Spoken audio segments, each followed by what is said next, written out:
며칠 전에도 이런 비슷한 일을 전해드렸는데 또 비슷한 게 일어났습니다. 자, 영상 보면서 설명을 해드리도록 하겠습니다.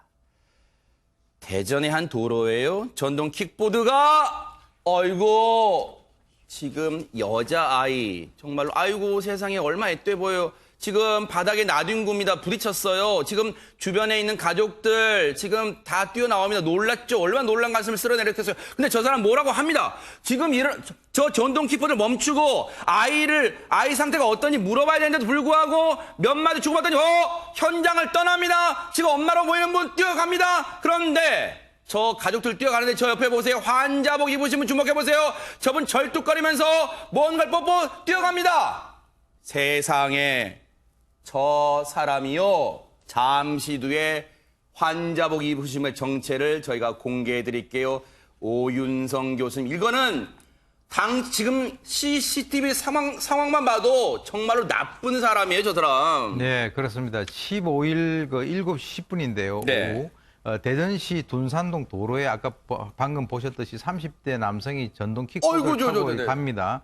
가다가 바로 이제 11살 먹은 그 여자아이를 부딪히게 되죠. 아이고. 자, 저런 상황이 되면 일단 이제 저 남성 같은 경우는 아이를 구호하고 네. 어떻게 됐는가를 봐야 되는데 잘 네. 보시면 왜 아이가 여기 튀어나왔냐라고 이렇게 손가락질을 하면서 네. 본인이 이제 질책을 하는 그런 모습을 보여요. 네. 그래서 이제 아이의 그 어머니하고 아버지는 그 아이를 돌보는 과정에서 바로 전동 킥보드를 타고 달아나 버립니다. 네. 그때 이제 어머니가 이제 급하게 뒤에 따라갔고요. 아하. 아버지가 사실은 이제 어떤 그 사고를 당해가지고 다리 골절과 인대 파열로 지금 저기 보시는 대로 지금 그 휠체어에 앉아 있는데 아버지예요? 네, 아버지인데 세상에. 아버지가 이제 이 부정이 대단한 거죠. 아버지의 정의라는 게 정말 대단해서 어머니가 쫓아갔는데 아버지도 같이 뛰은 거예요. 한 200m를 쫓아갔는데 네. 사실 뭐 생각해 보십시오. 이 전동 킥보드를 타고 본인이 쫙 그렇게 최고 속도로 가는데 저 두 분이 결국 200m를 쫓아갔는데도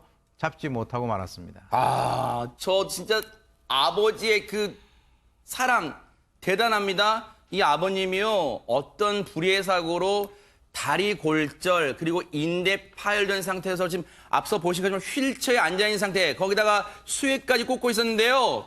진짜 초인적 힘을 발휘하는 거예요. 수액줄을 링거줄을 딱 뽑고 달려가는데 절뚝절뚝거리며 달려가신 거예요. 결국은 잡았습니까? 장희영 교수님 어땠습니까? 잡았습니다. 잡았는데 뭐 경찰이 잡았다기보다는 자수를 했어요. 아하. 자수하는 과정은 좀 뒤에 설명을 드리겠지만 지금 저 아이가 작은 아이가 아이잖아요. 아이니까 툭 튀어나올 수도 있는 겁니다. 네. 그런 것까지 다 보고 운전을 하는 게 운전자의 사실은 기본이죠. 그리고 저희 시간에도 이야기했습니다만 저 전동 킥보드가 그냥 레저로 아무나 타는 게 아니라 네. 그 원동기 면허가 있어야 탄다는 이야기 저희 방송에서도 말씀드린 적이 있었고요. 네. 저렇게 또 인도로 막 다니면 또 안 되는 것도 있죠. 근데 문제는 어린아이가 네. 넘어졌잖아요. 그리고 그냥 넘어진 게 아니라 보면 완전히 넘어졌거든요. 실제로 네. 아이가 병원에 옮겨졌더니 가벼운 뇌진탕 증세가 있었다고 합니다. 머리가 네. 부딪힌 거예요. 그 정도면 아이가 실수했다고 생각을 하더라도 네. 인간이면 내려와서 아유 괜찮습니까? 하고 말 한마디라도 하는 게 정상이죠. 그러니까 아마도 저 아버지까지 벌떡 일어났던 건 당연히 부정도 부정이지만 저 상황이 이게 뭐지 황당하고 억울하고 분하고 이런 게 함께 들었을 거예요. 그러다 네. 보니까 지금 본인 몸 상태도 신경을 안 쓰고 저렇게 달려간 걸 텐데 당연히 저렇게 뺑소니가 일어나고 나서 이제 부모가 경찰에 신고를 했고요. 이 사건이 이렇게 여론에 알려지게 된 것은 피해 아동 어머니가 얼마나 억울했으면 네. 본인이 전동 킥보드 동호회에 직접 들어가서 네. 거기에 전동 킥보드 뺑소니범을 잡을 수 있을까요? 라고 글을 올리면서 이게 오히려 확산이 됐고요. 그 이후에 저 CCTV까지 공개가 되면서 더 많은 분들의 공분을 사고 있습니다. 그러니까 저 당시에는 엄마 그리고 세상에 링거까지 꽂고 있던 아빠까지 수액 주사 바늘을 빼고 절뚝거리며 200m 정도를 쫓아갔지만 당시 현장에선 놓쳤대요. 그러면 박지훈 변호사님, 이 어머니가 올리신 그 킥보드 동호회에 올리신 글이 혹시 도움이 된 거예요? 예, 그게 도움이 됐습니다. 킥보드 동호회 아주 뭐 활성화가 되어 있고 아마 연결도 많이 되는 것 같아요. 아. 동호회 게시판에 이런 글을 올리니까 이 범행을 했던 이 남성이 뭐 위축감을 느낀 것 같습니다. 그러겠죠. 수사방 조편단 느끼겠죠. 그렇죠. 이틀 후에 경찰에 직접 자수를 했고요. 아하. 사실 원동기 장치 자전거라 하더라도 이게 뺑소니가 성립할 수가 있기 때문에 아. 본인이 자수를 하고 본인의 혐의에 대해서 경찰에 가서 모두 인정을 해야 했습니다. 네. 조금 더 설명을 드리자면 네. 저 남성이 스스로 와서 자수를 한 것도 아니에요. 저 동호회 영상을 보고 아예 잡히겠구나 하고 자수한 것도 네. 아니고 그 남성의 어머니가 우리 아들을 자수시키겠다라고 이야기를 했고 네. 그 다음에 그 피해자가 와서 다 자백을 했다. 이렇게 지금 경찰 조사 네. 결과가 나와 있습니다. 뭔가 자신을 향해서, 왜냐하면 이 킥보드, 전동 킥보드 동호회 글을 올렸기 때문에 거기 계신 분들, 대전 지역에 또 계신 지역 동호회 또 있을 거 아니에요? 그러면 누군지 대박 알 거 아니에요? 영상만 봐도 이 사람 나 아는데 하면서 이 입소문을 탔겠죠. 그러면 점점 이 수사망이 좁혀오니까 결국은 자수를 했다고 하는데요. 경찰 얘기 들어보시고 이어가 보도록 하겠습니다. 저희가 이제 그쪽 주거지에 가기 전 그쪽 어머니가 있잖아요. 경찰서에 오셔가지고 사실 확인하고 있죠. 자수서를 아들한테 통해서 자수서 다 전달하고요. 그리고 아들 그 피해자가 와서 다 자백했습니다. 자수를 했고요.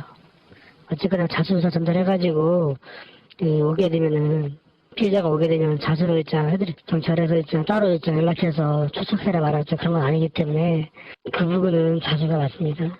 지금 조사 중이고요. 이제 예정이 있습니다.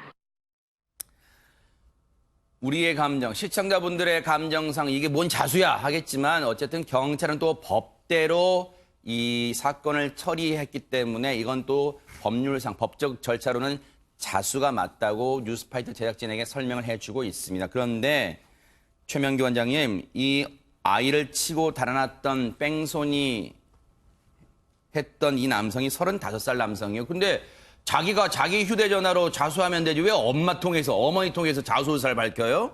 일단은 자수를 갖다 해야 되겠다고 자수를 안 할 수밖에 없다는 상황은 있지만 네. 본인의 입장에서는 마지막까지 용기가 안 나실 가능성도 배제할 수는 없는데 네. 또 다른 가능성은 본인은 별로 자수할 생각이 없었을 수도 있어요. 그렇기 때문에 어머님이 사실 자수의 형태를 한 신고를 했을 수도 있어요.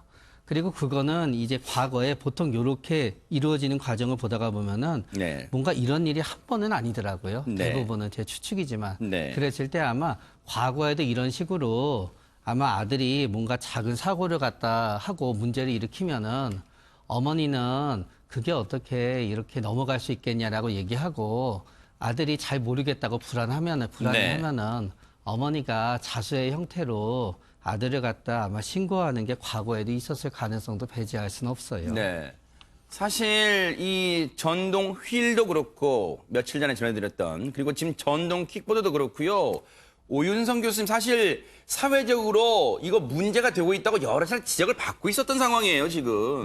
왜 그러냐면 이제 우리나라뿐만 아니라 전 세계적으로 이제 전동 킥보드, 전동 휠이 나온 지가 얼마 안 돼요. 아하. 그래서 이제 일반적으로 이제 보통 분들은 이것이 자전거인지 아니면 뭐 원동기인지 뭐 이렇게 구분이 잘 안 가고 있는데요. 실제로 이 현행법상에서 전동 킥보드 같은 경우는 원동기로 분류가 돼 있어요. 아. 그래서 이것은 이제 차도로만 다닐 수가 있고 아직까지는 인도하고 자전거 도로는 다닐 수가 없게 돼 있습니다. 예, 그래서 그러면 이제 지금 이 상황은 법을 어긴 상황, 이 CCTV 상황은 법을 어긴 상황인가요? 그렇죠. 아하. 자기는 이제 안 다치려고 이제 헬멧 쓴 것까지는 좋았는데 저기는 지금 못 다니게 돼 있는 그러네요. 거죠. 인도잖아요, 현행법상에. 저긴네. 그리고 이제 저 사람이 이제 원동기 면허증이라든가 운전 면허증을 갖고 있는지도 이제 확인이 되겠습니다만 아하. 만약에 이제 그것이 없다라고 하면 무면허가 되는 것이고요. 네.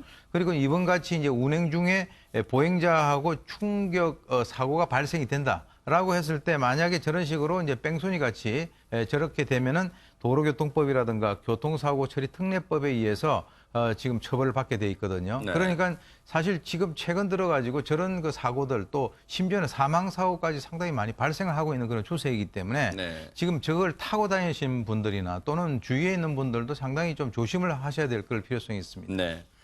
사실 박지훈 변호사님, 물론 이번 사건이 무슨 큰 끔찍한 강력 사건은 아닙니다만 이 어머니가 자신의 아들이 잘못한 걸 회초리를 대신 맞는 심정으로 경찰서에 일단 신고했다고 좀 그렇게 생각하고 싶어요. 네. 그렇지만 사실 아직 전동 킥보드 이런 거 관련해서 법이 규정이 안 돼 있기 때문에 네. 일반 법으로 돌아갑니다. 아하. 특정범죄 가중처벌법상의 도주치상 뺑소니가 돼버립니다. 네. 1년 이상의 유징에 처할 수가 있고요. 네. 아니면 500에서 3천만 원 사이 벌금에 처할 수가 있는데 네. 뭐 합의 부분도 보겠지만 중한 지금 범죄를 저질러는 택이 돼버려요. 네. 그렇기 때문에 어머니가 자수했던 부분, 어머니를 통해 자수했던 부분 충분히 반영은 되겠지만 네. 일단 했던 범죄에 대해서 처벌을 받을 것으로 지금 보입니다. 네.